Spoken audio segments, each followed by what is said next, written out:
Hello, Internet friend. Today on Value Side, Trump's tariffs in a world of floating exchange.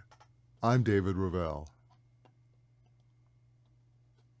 Well, perhaps the most regrettable aspect of our debates on public policy is our tendency to oversimplify.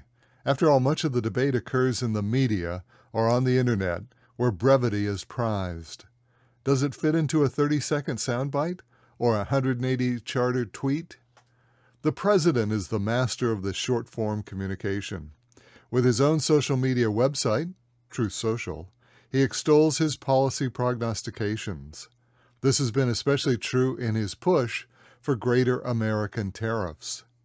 Tariffs, the president tells us, will bring back American manufacturing jobs, raise capital to run the government, and have a minimum impact on the consumer, all explained in 2 or 3 paragraphs. But could it be that there is another dimension to the imposition of tariffs, a dimension that the president is not revealing? Let's take a deeper dive into the ramifications of Trump's tariffs. The tariffs' impact on Washington. Now, when President Trump indicates that tariffs will bring additional revenue into the government's coffers, he's right. Essentially, this new tax will provide more funds for Washington. In fact, it's already doing so, to the tune of more than $100 billion in added income since its introduction in April. Score 1 for the president's tariffs. Tariff impacts on manufacturing jobs. The president has announced a number of offshore companies that will locate manufacturing facilities here in the U.S. No doubt the new tariffs contribute to those corporate decisions, but were likely not the only reason for these multi-billion-dollar deals. Shorter supply chain logistics was likely another factor in deciding for new plant locations. In any event, tariffs did not provide sufficient reason to make one company relocate its operations to America. Apple Computer, the U.S. company with the highest capitalization, decided on India, not the U.S., for its assembly plant, a blow to the tariffs' efforts to bring home jobs to America. So it's really mixed results for tariffs in terms of American jobs. Tariff impact on the consumer. Of all the debates surrounding tariffs, the impact on consumers is the most muddled. One side argues that tariffs will have little or no impact on the consumer because they don't really pay the tariffs. The importer pays the tariffs at the port. For instance, the car dealer will pay the tariff on imported Toyota automobiles at the Port of Los Angeles, or Walmart will pay the tariffs on Chinese-made goods where they are imported. This argument is especially specious, as those import tariffs are inevitably passed along to the end consumer, resulting in higher prices.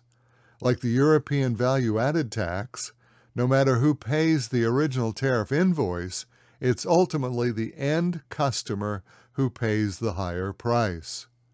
And tariffs will result in higher prices for the end customer. Tariffs in a floating exchange rate environment. The one argument that is entirely missing from the tariffs discussion is what impact American tariffs will have on the rest of the world. How are tariffs impacting countries that export their products to the American markets? While Canada, Mexico, and China remain the largest exporters to U.S. markets, dozens of other countries export a significant amount to the United States. A clear picture is beginning to emerge of just how the rest of the world is reacting to these new American tariffs, and it's not good for the American consumer. President Trump reminds us that tariffs have been a center point in his campaign for office and now as president.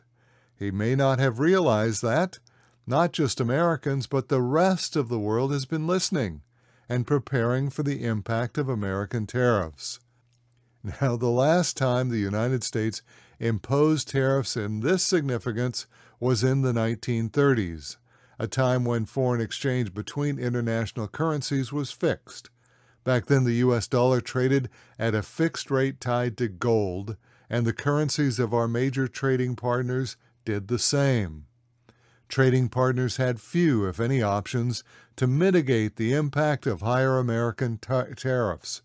About the only thing they could do was to stop trading, which indeed the exporters did.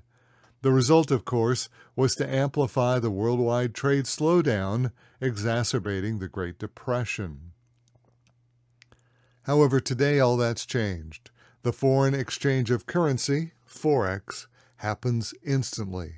On a moment-by-moment basis, we can see how one currency, for example the dollar, trades against all the other world currencies. The U.S. Federal Reserve System tracks the dollar index against all other currencies. In January 2025, the month that Donald Trump was elected, the index hit an all-time high of 129.0. Since then, as the president has rolled out his tariff plan, the dollar has plunged, in Forex terms, by an astonishing 5.4%. That's a very big move in currency exchange, especially in just 6 months. Now, the first impact of this decline in international value of the dollar will be to lower the impact of tariffs for those offshore companies selling goods to the United States. Put simply, exporting companies have seen the new tariffs cut in half. The 5% decline in dollar value and subsequent 5% rise in their local currencies means that an average world good will only have to rise by 5% to meet Trump's new tariffs. However, this Forex decline in the dollar will have a dramatic impact on the American consumer. This 5% decline in global purchasing power of the dollar will combine with the 10% average Trump tariffs and result in a theoretical 15% rise in import prices at the U.S. stores. For you and I, the bottom line is the realization that we, the American consumer, will be the cumulative recipient of a combined U.S. tariff and Forex storm.